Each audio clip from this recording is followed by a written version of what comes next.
de la compagnie Chemance Verte et j'interprète Richard III dans Savez-vous que je peux sourire et tuer en même temps. Et ben, quand j'ai demandé en fait à l'auteur François Chaffin de travailler sur Richard III, en fait, c'est parce que c'est un personnage qui me travaille depuis très très longtemps, parce que j'ai un rapport au pouvoir assez perplexe. J'ai du mal à saisir comment on peut être avide de pouvoir. Et donc j'avais envie de m'y colter pour voir un petit peu ce que ça pouvait être. Et donc voilà, Richard, c'est ça, c'est le pouvoir absolu. C'est le pouvoir de vie et de mort. Et c'est quelque chose de totalement inacceptable. Le questionnement, c'était ça, c'était est-ce que je suis aussi capable de porter ça? Et la réponse, elle est terrifiante, c'est oui. Quelque part, tout le monde peut avoir ça, je pense, enfoui, des choses qu'on cache, qu'on étouffe, comme dit le texte à un moment. Peut-être on a tous ça en nous quelque part. Par rapport à Richard, c'est aussi le pouvoir de l'acteur sur les spectateurs.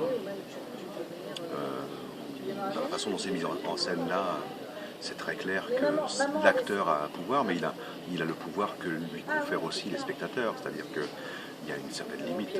Si effectivement, comme le dit le texte, si à un moment le public n'accepte plus, l'acteur n'a plus aucun pouvoir. Ben là, j'étais vraiment très très content de revenir à Avignon parce que ça fait 4 ans que j'étais pas venu. Sinon, premier Avignon, c'était 89, donc ça commence à dater. Et en moyenne, on venait à peu près une fois tous les 2 ans. Et c'est marrant parce qu'il y a 4 ans, je venais, on jouait dans un endroit où on n'avait pas à démonter, mais du coup, c'était un tout petit lieu, donc j'étais obligé de jouer 2 fois par jour, ce qui était assez épuisant. Et là, c'est l'inverse, en fait, je joue 1 fois tous les 2 jours. Mais ça demande la même c'est à la fois très très fatigant et en même temps jouissif de jouer comme ça tous les jours.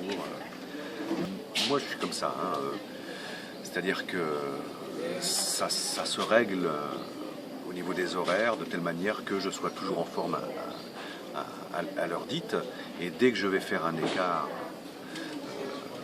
par rapport à cette règle-là, je sens que la fatigue est là et qu'elle peut vraiment me mettre en danger. Alors après, on arrive à jouer même si on est fatigué, hein, c'est pas le souci. Mais il faut vraiment faire attention, c'est vraiment une discipline de faire, quoi. Par contre, ce qui est beau, c'est qu'on a quand même assez rarement l'occasion de jouer des séries comme ça. Et là, ce qui est bien, c'est que le fait de jouer vraiment des séries, on aura joué donc chacun Là, c'est un peu particulier cette année, du fait qu'on ne joue pas tous les jours, puisque le spectacle est séparé en deux parties. On aura joué une bonne dizaine de fois, c'est déjà pas mal. Quand on fait un festival, on va dire normal, on joue une bonne vingtaine de fois d'affilée. Et le spectacle mûrit en général à Avignon. Surtout là, c'est un spectacle qui vient d'être créé. Là, il est en train de mûrir parce qu'il est joué en série.